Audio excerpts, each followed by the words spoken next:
Bienvenue à la grande édition de Rwanda TV. Je suis David Carmel Ingabire et c'est une joie de vous retrouver. Le chef d'état-major général des forces armées du Burkina Faso apprécie la contribution des forces rwandaises de défense dans la reconstruction du Rwanda environ 30 ans après le génocide contre les Tutsis au Rwanda. C'est au terme d'une visite de 3 jours qu'il effectue au Rwanda.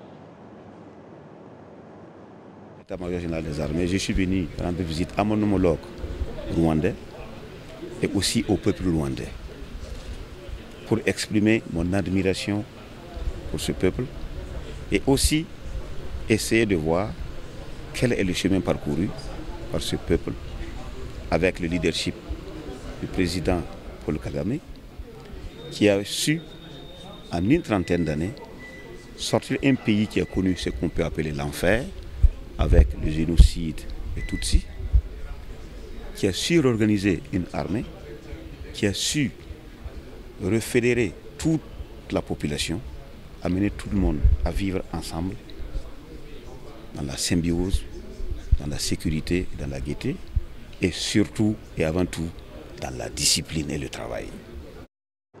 Le général Célestin Simoré a également indiqué que le Burkina Faso compte s'inspirer de l'expérience rwandaise pour surmonter les défis sécuritaires dans son pays.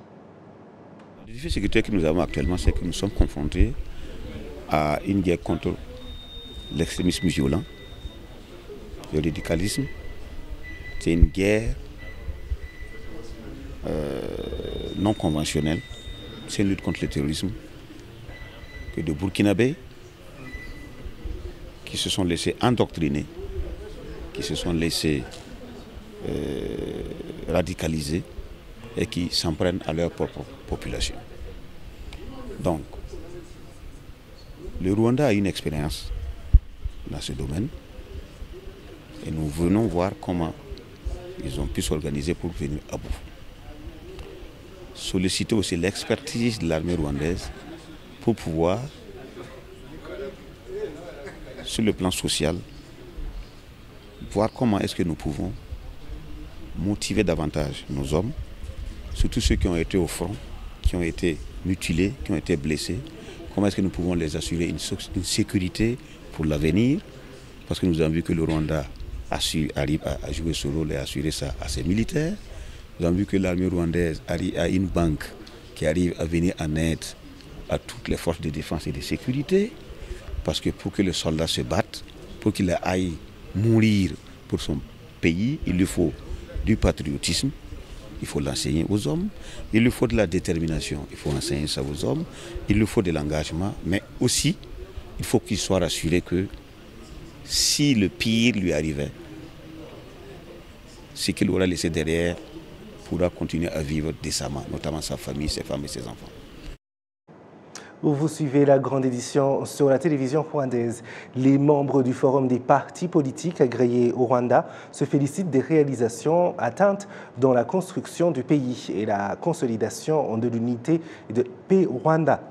Cela intervient alors que le dit forum fête ses 20 ans d'existence au Rwanda. Pour Mme Agnès Mukabaranga, présidente du Parti démocratique centriste au Rwanda, la démocratie consensuelle est un choix judicieux qui a permis au Rwanda de surmonter les défis consécutifs au génocide contre les Tutsis au Rwanda en 1994. Les partis politiques sont des acteurs importants de la gouvernance de ce pays. C'est un choix politique que nous avons fait d'instaurer une démocratie basée sur le pluralisme politique, mais qui préserve l'unité, une démocratie consensuelle, diversification des idées, oui, mais quand même démocratie consensuelle qui protège l'unité du pays, comme un pays qui vient du génocide, où nous avons perdu le génocide contre les Tutsis, où plus d'1 million de personnes ont péri. Nous ne pouvons pas ignorer cela. Mais c'était un moment opportun d'examiner qu'est-ce qu'on a pu faire durant les 20 années que dit la loi, quel est le parcours que nous avons eu et qu'est-ce qu'on peut apporter de nouveau dans le jeu politique du Rwanda, vu ce cadre juridique que nous avons et la politique, effectivement, qui est soutenue par la stabilité. Nous avons la chance d'avoir un pays stable, ce qui n'est pas le cas dans d'autres pays. Vous êtes au courant qu'il y a des coups d'État, il y a eu des coups d'État en Afrique tout dernièrement. Les pays voisins, ce n'est pas nécessairement stable non plus. Et les pays modèles qui nous ont inspiré la démocratie pluraliste depuis 1990, depuis la conférence de la Bonn, ne sont plus modernes non plus. Et donc, nous sommes confiants que le choix que nous avons eu de bâtir sur cette démocratie consensuelle, de dialogue, de tolérance, même s'il y a un parti qui a gagné des élections, nous a donné un président de la République, et là, mais ils acceptent de partager des idées avec les autres, et nous devons profiter de cette opportunité, puisqu'il n'y a pas le principe où le gagnant prend tout, mais plutôt c'est un partage de représentation dans les institutions, que ce soit au gouvernement, que ce soit au Parlement et dans d'autres structures de base où nos partis sont aussi représentés. Alors que le monde est de plus en plus conquis par le numérique, l'Agence nationale d'identification indique que tout est en place pour doter le pays de cartes d'identité électroniques afin d'assainir l'octroi de ces services. C'est ce que nous détaille ici la directrice générale de l'Agence nationale d'identification. Nous prévoyons de faire une collecte de données biométriques additionnelles parce qu'on n'avait que les empreintes. Maintenant, on va prendre toutes les empreintes digitales des 10 doigts et aussi l'iris. Et on va prendre aussi une nouvelle photo pour tout le monde. Et la carte d'identité digitale sera octroyée aux personnes depuis la naissance, mais les biométries seront capturées depuis l'âge de 5 ans. Et nous prévoyons dans une prochaine période, on va collecter ces données biométriques, mais aussi ce sera une occasion pour nous de mettre à jour les données personnelles des gens qu'on a, des citoyens qu'on a dans nos systèmes aujourd'hui, en connectant avec les bases de données existantes au sein de notre pays, donc que ce soit du système privé ou du système public, et ça va nous aider à faire la correction ou la mise à jour des données personnelles afin que les citoyens, quand ils vont aller avoir leur carte d'identité digitale, qu'ils aient les données qui vraiment sont bien corrigées et qui contiennent les vraies informations de la personne. Ce cheminement a commencé par la mise à jour de la loi. Elle a été publiée en juin et maintenant on est en train de signer des contrats avec des pourvoyeurs de services pour qu'on puisse commencer à offrir, à développer le système et aussi la collecte des données et ainsi avoir le système d'identité digitale. Et nous encourageons les citoyens à aller, quand on va commencer la collecte des données et aussi la mise à jour des données personnelles, on encourage les citoyens à bien vérifier leurs données personnelles, parce que quand on va collecter, ça sera une opportunité pour eux de corriger là où il y a des erreurs et aussi de mettre à jour là où il y a des données qui ont été mises à jour depuis qu'on a collecté les données pour la carte d'identité actuelle. Donc la carte d'identité digitale sera octroyée sous 3 formes. Donc on peut avoir la carte physique avec des données minimes. On ne va plus mettre les informations personnelles. On va mettre que les informations nécessaires sur la carte, mais les autres informations seront dans les systèmes qui seront seulement accédées selon le droit de celui qui vérifie. Il y aura aussi le jeton du numéro SDID. Ce jeton-là permettra aux gens de ne pas donner leur carte, le numéro SDID, chaque fois qu'ils vont faire des transactions. Ils pourront utiliser un jeton qui sera juste utilisé pour cette transaction-là. Et aussi, on aura la carte d'identité digitale qui peut être amenée, qu'on peut porter dans notre téléphone ou encore dans l'ordinateur pour pouvoir accéder aux services en ligne sans être au bureau où on demande le service. Nous encourageons les gens à suivre et à donner leurs données personnelles, et aussi parce qu'on va donner la carte d'identité depuis la naissance, donc il y aura besoin des parents d'amener leurs enfants et pour qu'on puisse collecter leurs données biométriques, parce que ça va les aider à pouvoir accéder aux services d'une façon plus qui va avec les systèmes qu'on a dans le pays. Vous suivez la grande édition sur Rwanda TV. Merci d'être avec nous. Les Congolais vivant au Rwanda se félicitent de leur pleine intégration dans la société rwandaise, et ce malgré les tensions persistantes entre la RDC et le Rwanda. Ils souhaitent tout de même que les discours de haine dont sont victimes les Congolais d'expression Kinyarwanda cessent pour que la paix règne dans cette région. La petite barrière, une frontière séparant les villes de Goma en République démocratique du Congo et de Gisenyi au Rwanda, l'une des plus utilisées dans le monde. Avant la pandémie de Covid-19 et la détérioration des relations entre le Rwanda et la RDC, on estimait à plus de 55 000 les passages journaliers de part et d'autre. Cependant, depuis la reprise de la guerre à l'est de la République démocratique du Congo, ces mouvements se sont réduits et de nombreux Rwandais qui traversaient la frontière pour faire des affaires à Goma n'osaient plus faire des déplacements, craignant pour leur sécurité. Par contre, les Congolais vivant au Rwanda se félicitent de leur pleine intégration dans la société rwandaise, comme l'indique le président de la diaspora congolaise au Rwanda. L'intégration de Congolais au Rwanda, j'ai toujours dit, ce n'est pas la première fois. Elle est bonne, elle est parfaite. Elle est bonne, elle est parfaite dès lors que nous vivons dans un pays où nous ne sommes pas discriminés. L'intégration est tout à fait bonne. Chacun fait son travail. Le président de la diaspora congolaise au Rwanda lance un appel aux populations de la sous-région pour lutter contre les discours de haine prônés par ceux qu'il appelle des mauvais politiciens. Nous sommes sur les réseaux sociaux, dans les médias, nous voyons, c'est vrai, le message de haine, c'est devenu, je dirais, la mère des batailles de politique pour assouvir leur soif. C'est devenu le cheval de bataille de beaucoup de politiciens en fait, dans la région pour pouvoir atteindre les objectifs qu'ils veulent.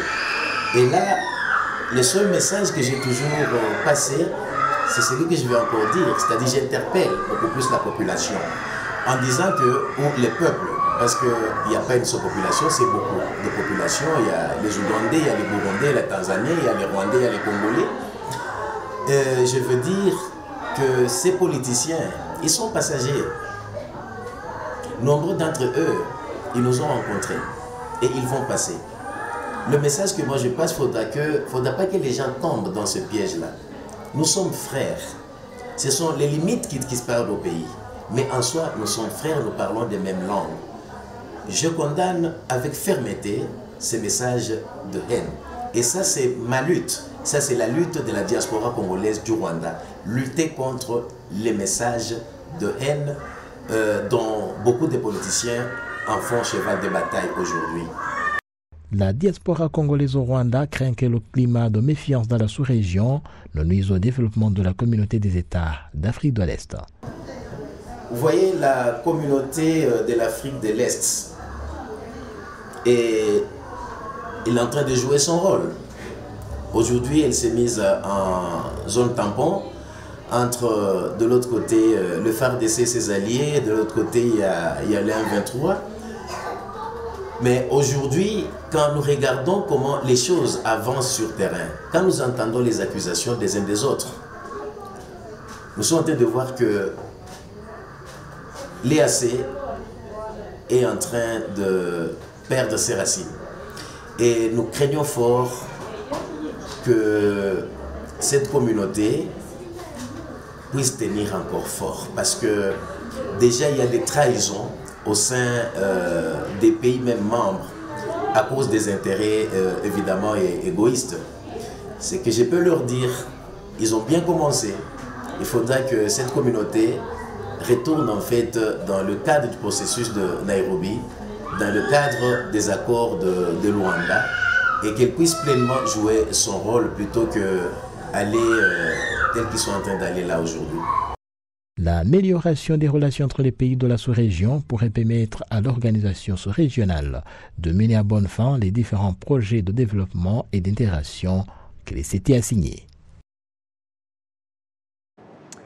Et le 11 novembre marque la fin de la Première Guerre mondiale. Ceux qui s'adonnent à la construction de la paix estiment qu'il faut redoubler d'efforts dans l'éducation à la paix en prêtant une attention particulière à la jeunesse. Kassim Youssouf nous fait le point. La fin du XXe siècle au Rwanda a été caractérisée par le divisionnisme instauré par les colonialistes et soutenu par des politiciens véreux ayant répandu la haine dont le paroxysme a été le génocide perpétré contre les Tutsis. Gassimba François est un éducateur. Il dit que les jeunes particulièrement devraient le savoir et c'est cette sombre histoire qui a poussé l'abbé Théogène Yakaremye à rédiger le livre qu'il a intitulé Gwiza Mahoro, programme 2100, approche de dialogue intragénérationnel. C'est une analogie que j'ai faite, mais je ne suis pas celui qui a découvert que le siècle dispose de 4 générations, mais c'est comme si je mets cela en association avec un parent qui a 4 enfants où le premier-né lègue l'héritage au second qui devra faire un choix de l'héritage qui sera légué aux autres. L'abbé Théogène Yakaremye estime que le dialogue entre ceux qui ont vécu la sombre histoire du XXe siècle et la génération suivante doivent être caractérisés par la sincérité et que les jeunes puissent se protéger contre l'héritage de la sombre histoire. Dans nos principes en tant que chrétiens, le bien triomphera toujours. Le fait que j'ai l'espoir que le bien va triompher, cela me rend plus fort. On ne renonce pas à faire des bonnes choses et en éduquant les gens à faire des bonnes choses, indépendamment de ceux qui font le mal. C'est le seul secret de triompher sur ceux qui accomplissent le mal. Les jeunes membres de l'organisation Karoli Lwanga indiquent être prêts à bâtir le Rwanda sans aucune trace de divisionnisme ni de haine. En tant qu'aîné de la génération, pour éviter que la sombre histoire, la haine et toutes les mauvaises choses qui ont caractérisé le siècle dernier pénètrent dans le présent siècle, il faudra briser cette chaîne.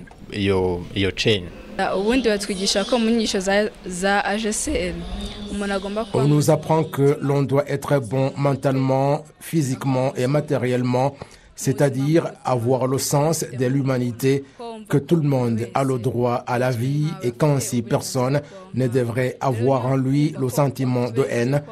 Bon mentalement afin d'avoir des idées pour le développement du pays et bon matériellement pour soi et pour également le bénéfice des autres.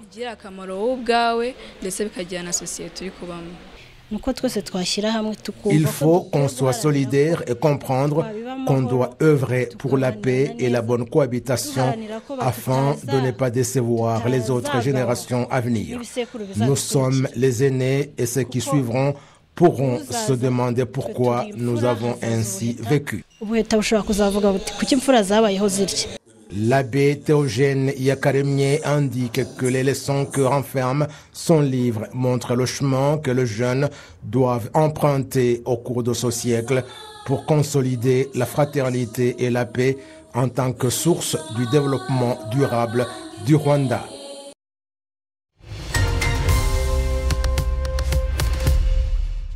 Et voilà, c'est tout pour cette grande édition. Merci à vous tous qui nous avez suivis. Je remercie toute l'équipe qui m'a aidé à la préparer. Au plaisir de très bientôt vous retrouver.